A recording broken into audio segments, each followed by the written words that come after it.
Hi, it's Miss Adrienne from Herrick District Library, and I will be reading A Way with Wild Things. This is by Larissa Theule and illustrated by Sarah Palacios. And I love this story because Poppy, the main character, and yes, these are poppy flowers around her, Poppy is quiet and doesn't talk a lot and doesn't always enjoy being looked at or being the center of attention. So some of you might relate a little bit to Poppy. And I like that this story kind of reminds us that that is okay. You don't have to like those things. And as a bonus, this book has a lot of big words in it. And I love being able to learn new big words. And I love when authors trust kids to be able to understand things, even if they are a little difficult.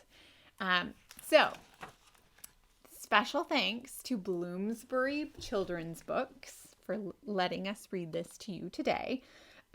And as I read, pay attention to these beautiful illustrations because they really help to tell the story and show that Poppy can kind of blend in sometimes.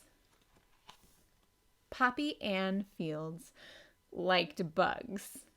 They were her friends. There are a lot of bugs in that picture. She sat among the wildflowers, listening patiently to the cicada's newest symphony. She coaxed the shy roly-poly out of her shell.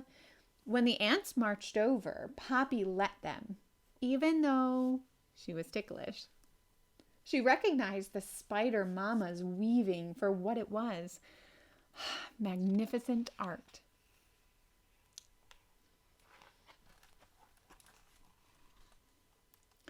And she spent long afternoons talking with the ladybugs about shapes and colors and the heights of flowers.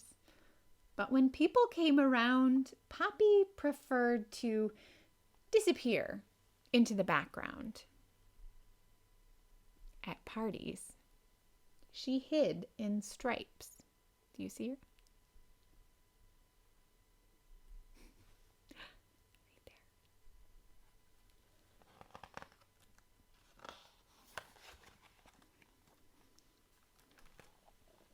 And in big, bright florals.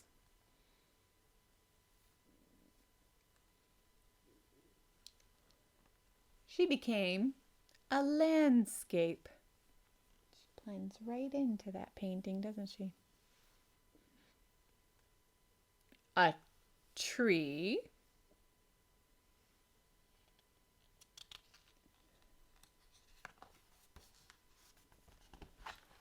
She was the pouring rain,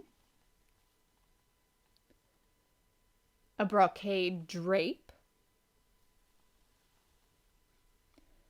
a leopard in a menagerie,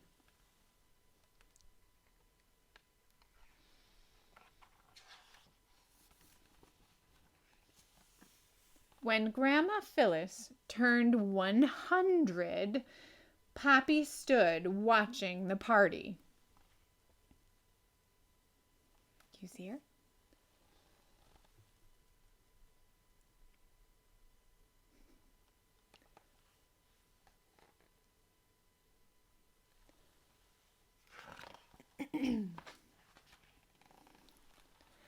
Guests milled about, coming together to hug and shake hands. Some people danced, children ran. Does this sound like the kind of place you'd want to be? They looked like colorful leaves falling into each other, then drifting apart.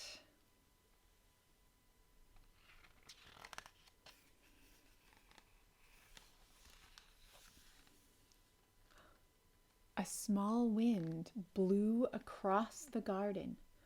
On it rode a dragonfly. He landed on the cake. How his wings shimmered in the sun. Her whole heart glad, Poppy clapped her hands.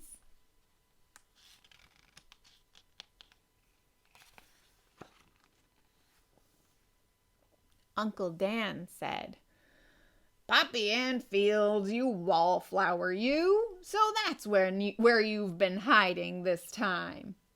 His voice vibrated louder than 1,000 cicadas. Guests stopped milling about. Poppy froze. Every eye fell on her. She was scared down to her toes. The dragonfly flew off the cake.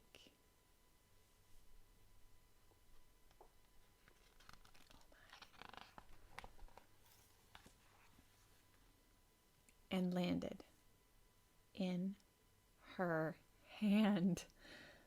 Someone gasped, "Would you look at that? It flew to her like it knows her." "Poppy's got a way with wild things," said Grandma Phyllis. Everyone came in for a closer look.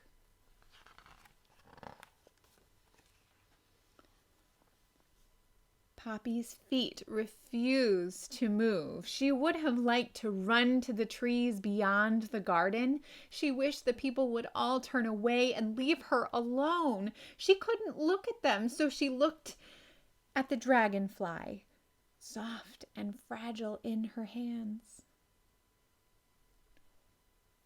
What happened to the people?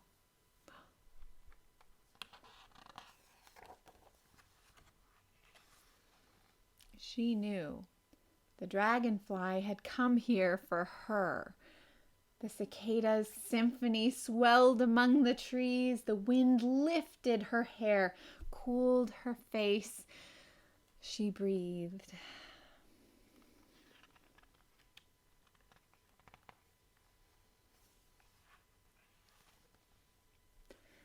"The scientific name is Anisoptera," said Poppy, softly but clearly.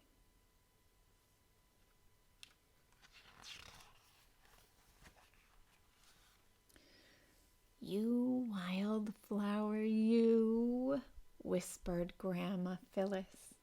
The small wind still blew. Poppy knew she was not a wallflower. Leaves and wings fluttered to the beat of her heart. No, not a wallflower.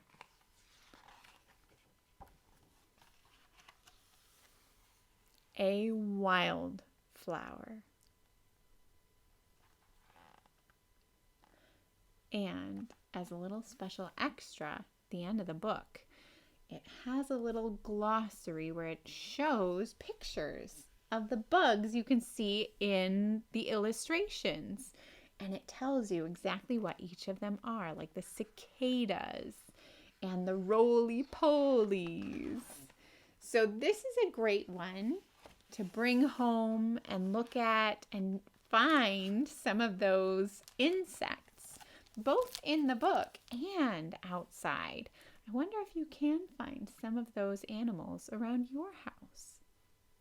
So even if you maybe sometimes feel like a wallflower, you are a wildflower.